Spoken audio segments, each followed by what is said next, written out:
لا إله إلا الله محمد رسول الله عليه صلاة الله وآله والأحبة. Para bapak, saudara-saudara, hadirin kaum muslimin, tidak bisa kita pungkiri bahwa seluruh manusia yang hidup di dunia ini mempunyai masalah. Orang miskin punya masalah, orang kaya pun punya masalah. Orang yang tidak punya uang masalah, orang yang banyak uangnya pun masalah. Orang yang tinggal di kampung masalah, orang yang tinggal di kota-kota besar juga bermasalah juga. Orang yang tinggal di negeri yang miskin bermasalah, tapi orang yang tinggal di negeri-negeri yang kaya juga bermasalah. Jadi rakyat biasa masalah, jadi pejabat penguasa juga masalah. Kalau dalam ketentaraan, kopral bermasalah, jenderal pun bermasalah juga. Tidak bisa dipungkiri. Orang yang belum kawin punya masalah, yang sudah kawin pun masalah juga. Yang belum punya anak masalah, yang sudah punya anak banyak pun masalah. Yang tinggal di gubuk bermasalah, tapi yang tinggal di rumah-rumah mewah juga bermasalah. Allah Subhanahu wa taala mengutus Rasulullah sallallahu alaihi wasallam untuk menyelesaikan segala masalah manusia. Masalah manusia dunia maupun masalah di akhirat.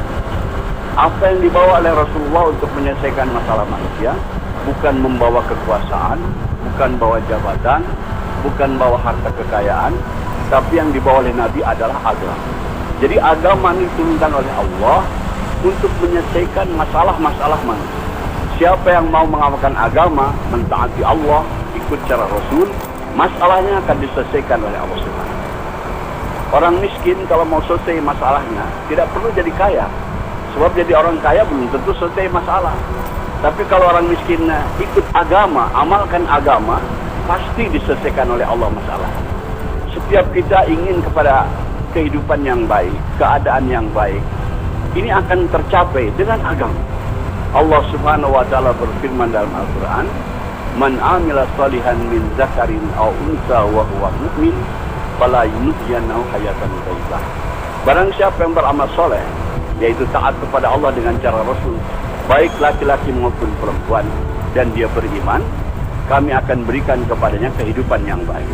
Kehidupan yang baik akan datang kepada kita bukan dengan harta, bukan dengan kekayaan, bukan dengan kemewahan, tapi dengan agama. Kalau kita amalkan agama dalam kehidupan kita ini, semua masalah kita diselesaikan oleh Allah Subhanahu wa taala.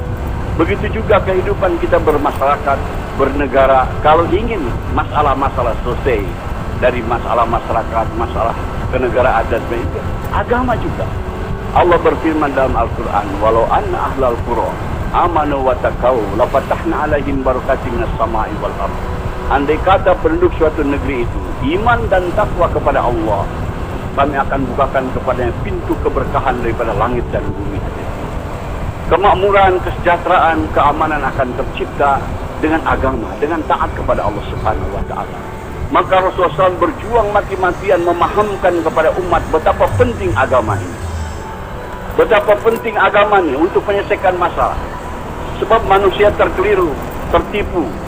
Mereka yakin dengan yang zahir, disangkanya dengan berharta, dengan berkekayaan, dengan berjabatan, dengan pangkat, kehidupan akan nyaman. Tidak hadirnya mulia. Fir'aun kaya raya, jabatannya tinggi, tapi tidak taat kepada Allah, bermasalah kehidupannya. Qarun kaya raya, orang terkaya di dunia ketika itu, tapi tidak mau taat kepada Allah, bermasalah hidupnya. Namrud juga raja dunia, dia tidak taat kepada Allah, bermasalah kehidupannya. Semua masalah-masalah datang kepada kita dari dia taat kepada Allah Subhanahu wa taala. Bukan karena pendapatan kecil, bukan karena miskin, bukan. Yang menyusahkan kehidupan kita ini adalah dosa-dosa kita sendiri. Hadirin, di Jakarta ada ungkapan kata gubuk derita. Maksudnya karena tinggal di gubuk hidup menderita. Sebetulnya yang bikin menderita bukan gubuknya, tapi dosa-dosanya hadirnya. Orang yang berdosa itu walaupun tinggal di gedung yang mewah, tetap hidupnya akan gelisah hadirnya. Ketahuilah hadirnya ya, semua kesusahan yang datang kepada kita ini akibat daripada dosa-dosa kita. Allah Subhanahu wa taala memberikan contoh yang gamblang dalam Al-Qur'an. Nabi Ibrahim alaihissalam dapat cobaan kena hukuman bakar oleh Namrud, dimasukkan ke dalam api selama kurang lebih 40 hari 40 malam. Tapi karena Nabi Ibrahim orang yang taat kepada Allah, orang mengamalkan agama, di dalam api dibahagiakan oleh Allah SWT. Sejuk, nyaman, sejahtera, dapat makan, dapat minum. Masa di gubuk menderita? Nabi Ibrahim dalam api tidak menderita, hadirin, karena bersih daripada dosa. Andai kata hidup kita lurus taat kepada Allah, dalam gubuk pun akan dibahagiakan oleh Allah Subhanahu wa taala. Hadirin yang mulia, ini harus kita camkan, tanamkan ke dalam hati kita keyakinan dan beritahu dunia bahwa kebahagiaan bukan dalam kebendaan, bukan dalam kekuasaan, tapi dalam taat kepada Allah. Siapa yang tidak taat kepada Allah akan celaka hidupnya, dunianya apalagi akhiratnya. Kita bertanggung jawab atas perkara ini. Setelah Rasulullah SAW wafat, tidak akan ada lagi kedam Nabi ke dunia yang memberikan peringatan kepada manusia. Kita selaku umat Nabi Muhammad SAW beritahu kepada dunia supaya manusia diselamat. Hanya dengan ikut cara Rasulullah, kehidupan kita akan aman, akan tentram, akan sejahtera, akan bahagia. Maaf hadirin, hidup kita bukan akan bahagia dengan modern, dengan ikut barat. Tidak ada janji Allah Subhanahu wa taala. Tapi kalau kita ikut cara Rasulullah, janji Allah ada di sini. Allah akan berikan kepada kita kesuksesan, kebahagiaan. Maka kita beritahu perkara itu. Hadirin yang mulia, Allah Subhanahu wa taala berfirman dalam hadis qudsi, "Ya ibadi, ana urid anta turid, wala yaqulu illa ma urid." Wahai hambaku, aku punya keinginan, kamu pun punya keinginan, tapi akan berlaku keinginan aku, kata Allah, bukan keinginan kamu. Wa ilan salam dari fima urid, fakaifatuka fima turid. Kalau kamu tunaikan keinginan-keinginan aku, maka aku akan tunaikan segala keinginan-keinginan. Tetapi kamu kalau tidak mau menunaikan keinginan aku akan susahkan engkau dalam menunaikan keinginan-keinginanmu. Dan yang akan berlaku adalah keinginan aku, kata Allah. Jadi hadirin, metode, teknik supaya keinginan-keinginan kita tercapai. Kita ingin bahagia, ingin sejahtera, ingin aman, ingin tentram. Caranya adalah tunaikan keinginan Allah. Tunaikan keinginan Allah. Kalau kita tunaikan keinginan Allah, segala keinginan-keinginan kita akan ditunaikan oleh Allah Subhanahu wa taala. Allah Subhanahu wa taala pencipta kita, pencipta alam semesta semuanya. Dia yang berkuasa hadirin. Allah berkuasa membahagiakan hambanya walaupun dalam gubuk. Allah berkuasa membahagiakan hambanya walaupun dalam kemiskinan. Allah berkuasa juga menyusahkan hambanya walaupun dalam istana. Allah berkuasa menyusahkan hambanya walaupun di tengah kekayaan, kaya raya. Hadirin, hanya dengan jalan taat kepada Allah. Apa keinginan Allah tadi hadirin? Allah tidak minta diberi makan, diberi minum. Allah ingin supaya agamanya diamalkan. Kalaulah kita mengamalkan agama Allah, apa yang kita inginkan, keamanan, ketentraman, kesejahteraan, kebahagiaan akan datang kepada kita. Ini janji Allah Subhanahu wa taala. Jadi caranya adalah bukan dengan kemewahan, adalah caranya tunaikan keinginan Allah, yaitu agama. Hari ini orang ingin bahagia, agama ditinggalkan. Tambah jauh, tambah sesat hadirnya. Maka kumpul-kumpul kita di sini hadirin untuk memahamkan pertama kepada diri kita perkara ini. Setelah itu kita bangkit korban, beritahu ke seluruh dunia bahwa kebahagiaan bukan dalam kebendaan, bukan dalam ekonomi, bukan dalam industri, bukan dalam perdagangan, tapi dalam agama. Hari ini kesalahan umat Islam sibuk dalam perdagangan, sibuk dalam industri, sibuk dalam pembangunan, tapi tidak taat kepada Allah. Wallahi tidak akan bahagia akhirnya. Kita ingin bahagia tapi tidak ikut cara Rasul. Kita mau ikut cara barat, tidak bisa, tidak dijamin Allah. Bahagianya akan datang dengan ikut cara Rasulullah SAW. Semua masalah akan diselesaikan oleh Allah Subhanahu wa taala. Betapa penting ini agama. Hadirin, segala kesusahan yang datang kepada kita ini akibat daripada dosa-dosa kita. Maka jalan keluarnya kita tobat.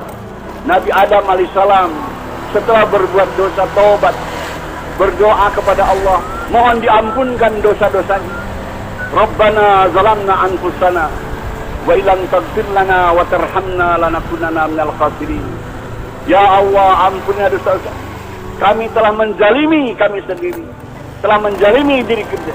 Kalau tidak Engkau ampunkan, aku termasuk orang yang binasa, yang rugi. Nabi Yunus berbuat kesalahan, ditelan oleh ikan. berdoa, la ilaha illa anta subhanaka inni kuntu minadz zalimin. Tidak ada Tuhan yang berhak bisa melainkan Engkau ya Allah. Engkau maha suci, aku telah menjalimi diriku sendiri. Begitu kalau ada orang sini punya masalah, hadirin datang kepada ulama, ingin supaya masalahnya selesai, biasanya ulama memberikan zikir. Zikir Nabi Yunus, la ilaha illa anta subhanaka inni kuntu minadz zalimin. Baca sekian ratus. Karena kesusahan-kesusahan yang datang kepada kita ini akibat daripada dosa-dosa kita. Saudara hadirin, apa saja kesulitan dari asbab dosa-dosa kita? Ekonomi tidak stabil, harga barang naik, itu dari dosa-dosa kita. Kita paling pandai menyalahkan kepada penguasa, kepada pemerintah. Padahal disebutkan dalam hadis, naiknya harga barang itu berasal daripada dosa kita hadirin. Semua harga-harga barang ini Allah yang atur. Jangankan perkara yang besar hadirin yang mulia. Harga naiknya harga garam, cabai, bawang di pasar, itu berdasar ketetapan Allah. Tidak ada harga barang yang bukan ketetapan Allah. Apalagi barang-barang besar. Kita salah hadirin yang mulia. Naiknya sesuatu harga barang, demonstrasi kepada lembaga tertentu, mengganggu masyarakat dan lain sebagainya. Sholat tidak. Tidak mungkin hadirin yang mulia. Kata ulama, andai kata demonstran ini demonstrasinya kepada Allah, masing-masing di rumahnya bangun di tengah malam, mohon kepada Allah, Allah akan turunkan ini harga. Tapi tidak mau, jangankan tahajud, sholat wajib saja dia tidak mau. Bagaimana Allah akan turunkan harga? Kita minta kepada lembaga tertentu yang tidak bisa menurunkannya. Sebab naik turun harga Allah, ketetapan Allah.